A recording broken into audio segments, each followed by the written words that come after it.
The Assembly will hear an address by His Excellency Barham Salih, President of the Republic of Iraq. I request protocol to escort His Excellency.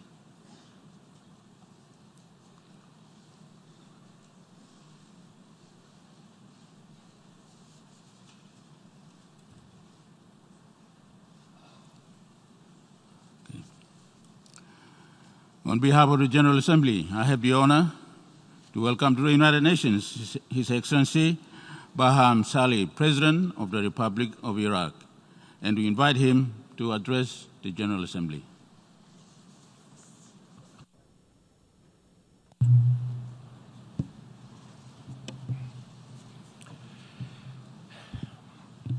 Bismillah. In the name of God, most gracious, most bountiful, Mr. President, Mr. Secretary General, ladies and gentlemen, it gives me pleasure to greet you in the name of Iraq, a founding member of the United Nations, and I wish the General Assembly in its current session every success, especially as we see that the General Assembly has given priority to confronting the challenges of climate, healthcare, and sustainable development, which is a constructive measure that we hope would contribute to founding a common international ground in our efforts to arrive at the solutions that our planet and humanity need. Since its inception, the United Nations has adopted the concept of a partnership among nations in order to achieve the supreme values that govern its objectives and to secure international peace and security and to resolve peacefully conflicts and to entrench human rights as a higher value and an utmost objective. The long march of these efforts was full of accomplishments as well as obstacles and setbacks. Millions of people in our world look to the United Nations to enhance dialogue and to create mutual partnerships in order to deal with the crises of poverty, healthcare, education, security, and development, which continue to cast a long shadow over the world.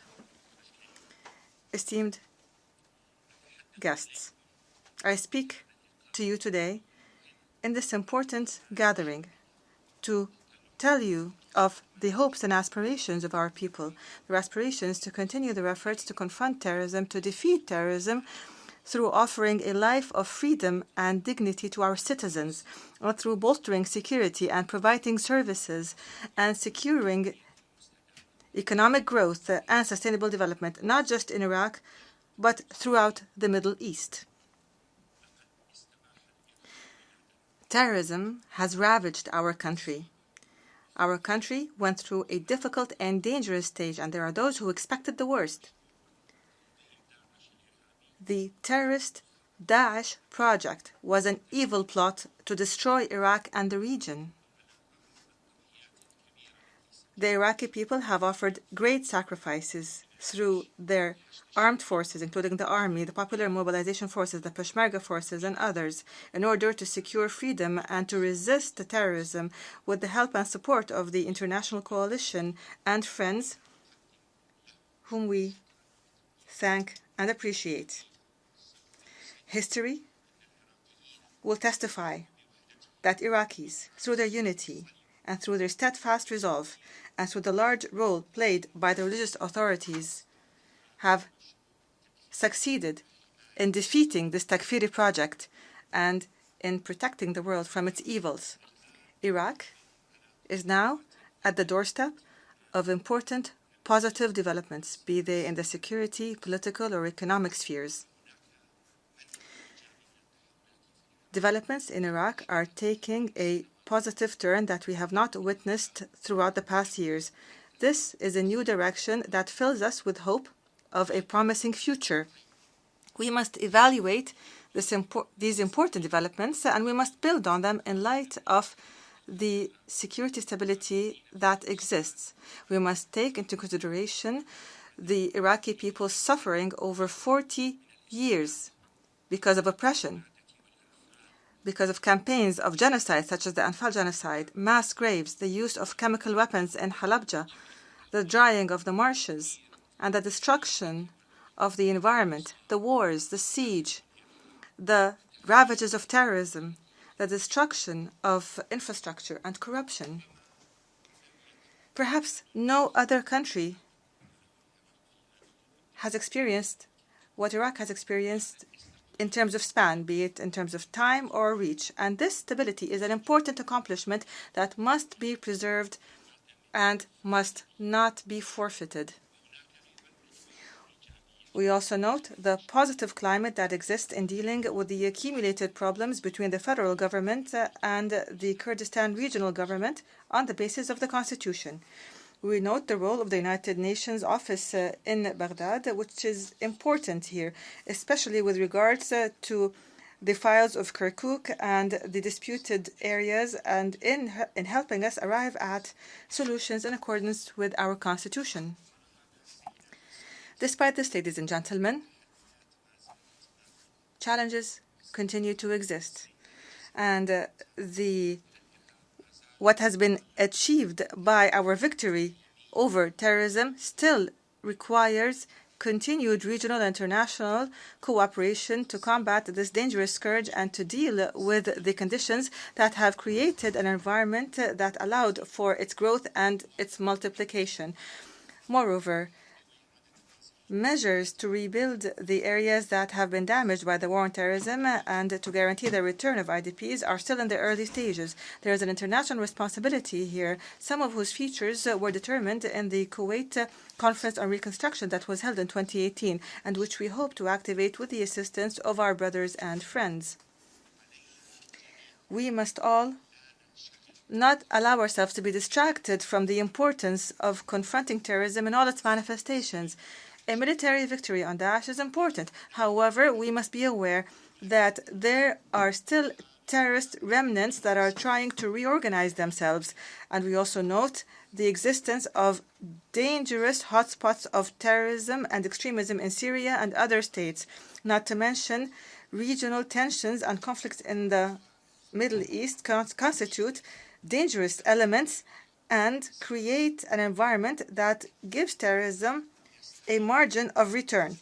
Terrorism takes advantage of political and security vacuums, and we must work together to fill these vacuums.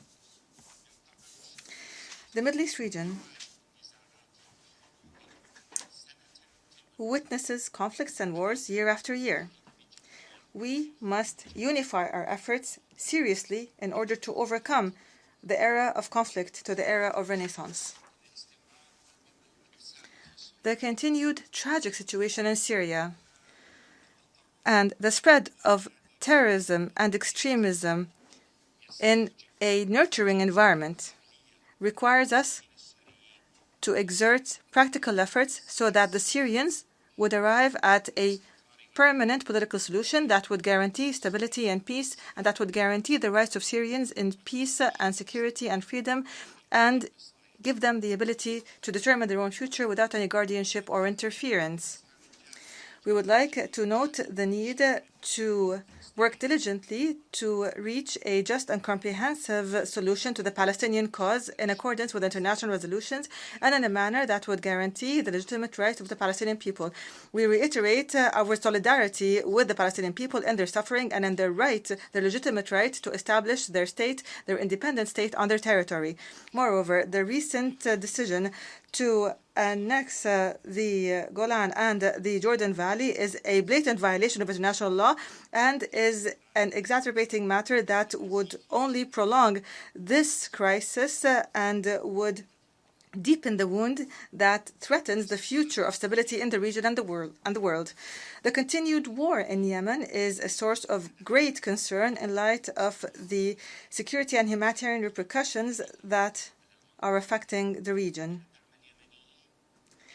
Supporting Yemenis' efforts to arrive at a comprehensive political solution that would reinstate peace throughout their country is a priority that is important in light of the existing dangers. Targeting the security of the Gulf and the sisterly kingdom of Saudi Arabia is a dangerous development. We in Iraq are very concerned by this tension and this escalation. Our security is tied to the security of the Gulf and the region. The international community must offer serious assistance in containing this escalation because it would have disastrous repercussions on the security of the region and the world. Ladies and gentlemen, the regional situation is dangerous and threatens disastrous consequences that we must contain. We must stop fighting wars. We definitely do not need a new war in the region, especially since the last war on terrorism has not been finally settled yet. Our position is firm. It is important to give precedence to dialogue over tension and escalation. This position is based on facts and elements that are required by the interests of our people in the region, and we believe that combating terrorism and extremism and the need to establish and achieve economic transformation in order to offer work opportunities to our unemployed youth have precedence over the current disagreements. A solution starts with a comprehensive understanding that is based on the concept of the non-interference in internal affairs as well as the mutual respect of the national sovereignty of the countries in the region. It also lies in giving precedence to human rights. There are commonalities that we can all agree on, that we all desire a better tomorrow for our children, boys and girls. Let us work to calm the situation and to work constructively for the future. And despite the conflicts and disagreements in the region, the stability of Iraq is the joint and common interest of everyone, and it can be a launching pad from which we can establish more commonalities. Dismissing Iraq or the absence of Iraq was an element of tension and instability throughout the region. Iraq is now recovering, and we are determined to move Iraq towards permanent stability. Iraq has a pivotal role in the region, and we have many geopolitical and economic and cultural and religious considerations in this field. Iraq is the cradle of our prophet Abraham. Iraq has Muslim neighbors and an Arab depth. It is a meeting point of great nations in the region, be they Arabs, Persians, Turks, Kurds. And this makes of our country, with its different components, Shiites and Sunnis, Arabs, Kurds, Turkmen, Muslims, Christians, Saiba, Yazidis, and Shabak. This makes Iraq an element that would help establish peace and understanding between countries and allows Iraq to be an active part of any effort to construct, to make progress, and to innovate. For a very long time, Iraq was a battleground for others. We and the region have paid a very high price because of instability in Iraq. Our interest, rather the interest of the region, makes it important for Iraq to become a bridge to build understanding between Iraq's sisters and neighbors. And from this podium, we renew our call to establish a joint security system in the Middle East and to establish a system of economic integration as well as security and political coordination in order to uproot terrorism and to guarantee stability. Iraq deals with the crisis in the region based on the following elements. We don't want our country to be part of any regional or international conflict, nor do we want it to be a battlefield to settle regional and international scores. Our people have paid a high price for wars and conflicts, and Iraq will not be a part of any war by one group against the other. We have had enough wars. We do not want new wars. We do not want any people to suffer the ravages of war as we have. Iraq will not be a launching pad for an aggression against any of our neighboring countries. We hope that our country will be a field for construction and stability, not a battlefield of tensions and conflict. Our interest, rather the security of the region, is contingent upon a good neighbor and a good neighborly relationship between Iraq and its surrounding countries. And Iraq's policy today is not the same as the policy of the former regime in terms of dealing with its neighbors. Our relationship is strengthened by our Arab and Gulf depth, and we insist on moving up these relationships and developing them as an important part of our stability and security. We also care about our relationships with our neighbor Iran, who we enjoy ties of cultural and religious connections as well as different interests. And we would also care about our neighbor to the north, Turkey, and we are exerting efforts to raise the level of our bilateral relationships with all of our neighbors in order to achieve development on all the different spheres. A federal democratic Iraq that is stable will be a chance to gather together all of our neighbors and brothers in the region and to enhance understanding and agreement among the countries of the region in order to create a regional organization that is based on economic integration and common security. The stability in Iraq is valuable and important, and we must not take it lightly. Rather, we must work on entrenching it, and we expect our neighbors and the international community not to make Iraq pay for their own disagreements and conflicts. Our hands and our hearts are open to all, and we hope that more will understand Iraq's situation and its keenness on resuming and entrenching its victory against terrorism and its efforts to rebuild what has been destroyed by the previous wars and to return those who have left their homes to their homes and to offer work opportunities to our people. International and regional agreement is important for the continued stability of Iraq and for combating extremist and terrorist ideologies. But the most important task required right now is that of reforms in order to secure good governance for our citizens and to combat corruption and to offer work opportunities to our youth. These are important challenges that we are working on confronting, and we believe that achieving sustainable development is an important framework for all this.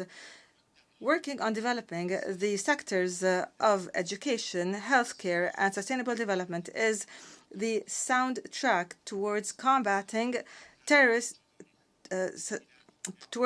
extremist ideology and to uprooting terrorism so that we can build future generations that are able to guarantee their own future. Our civilization and our history and our multiculturalism and nationalism in Iraq and the different religions in Iraq throughout history has made Iraq a source of tolerance and cooperation and brotherhood, and the culture of Mesopotamia, which is one of the oldest civilizations of humanity, is an important fortress against the growth and spread of extremist ideology, be it religious or sectarian or nationalistic. The battle that the Iraqis are fighting continues in order to achieve the renaissance that they deserve and to combat corruption and to empower youth and women and to achieve sustainable development. These challenges continue to stand, and they are added to the challenge of returning IDPs and rebuilding the destroyed areas. The Iraqi government, a few days ago, adopted a draft law to establish a Council for Reconstruction, and we, with the Iraqi Prime Minister, will submit the draft law to the Parliament, and we hope it would be adopted. This Reconstruction Council will look into the major infrastructure reconstruction projects with the contribution of the government as well as the private sector from Iraq and abroad. Iraq needs a comprehensive reconstructive effort, and we hope that this project would provide the necessary legal and administrative environment to encourage private investment and meet the needs of Iraqis for services and employment opportunities. Iraq is a promising market For between the needs of the Iraqis and our natural and human resources, we can transform our country from a battlefield and a scene of violence into an economic hub in the region. Some might think that this is a far-fetched dream, and I admit there are obstacles and there are great challenges, but I am confident that this is necessary and is possible at the level of Iraq and the region and the world. Ladies and gentlemen, we believe that terrorism and corruption are two faces of the same coin. We believe that efforts to defeat terrorism must also be accompanied by practical efforts to defeat corruption. Corruption is the political manifestation of violence. It is the main source of financing for terrorism, and without drying up the sources of financing terrorism and preventing the diverting of public funds from investing in education and services towards fueling social and political and security conflicts, we cannot make and take firm steps towards stability. The world needs serious action to establish an international alliance to combat corruption networks that smuggle and that launder money, and to dry up the sources of financing that is similar to the International Alliance Against Terrorism. This would allow our country to regain our stolen assets and to uproot this dangerous scourge. Ladies and gentlemen, Mesopotamia is the cradle of civilization and has offered many services to human civilization, just as it has suffered and has witnessed disasters. We, in the faces of our mothers and fathers, read the message of peace, and in the smile of our sons and daughters whose childhood has been marred by war. We see this in the eyes of our young men and young women, in the alleys of our streets, of our cities that have been worn by conflict. We all read the message of peace in our consciousness as a ray of hope for the future of humanity. I salute our people. I salute the families of the martyrs, the victims of oppression and the mass graves and the Anfal genocide. I salute their legitimate insistence to live an important a life of dignity and peace and stability. It is our duty to support their ambitions and to meet them. We have important challenges, but with our determination and our will and with the support and backing of the international community, we will do this, God willing. The speaker now speaks in Kurdish to repeat the same paragraph, which is, I salute our people and I salute the families of the martyrs, the victims of oppression and the victims of mass graves and the Anfal genocide. I salute their determination to live a life of freedom and dignity and peace and stability. It is our duty to meet their aspirations. We have before us important challenges, but with our will and determination and the support of the international community, we will prevail, God willing. Assalam. Peace is the greeting of Islam and the essence of Islam throughout history. Peace is the message of Moses, of Christ, of the messengers, of the good people everywhere. It is the basis of all religions and great human doctrines. With the call for peace we start, and with the call for peace we end. Peace be upon you, with God's blessings and grace.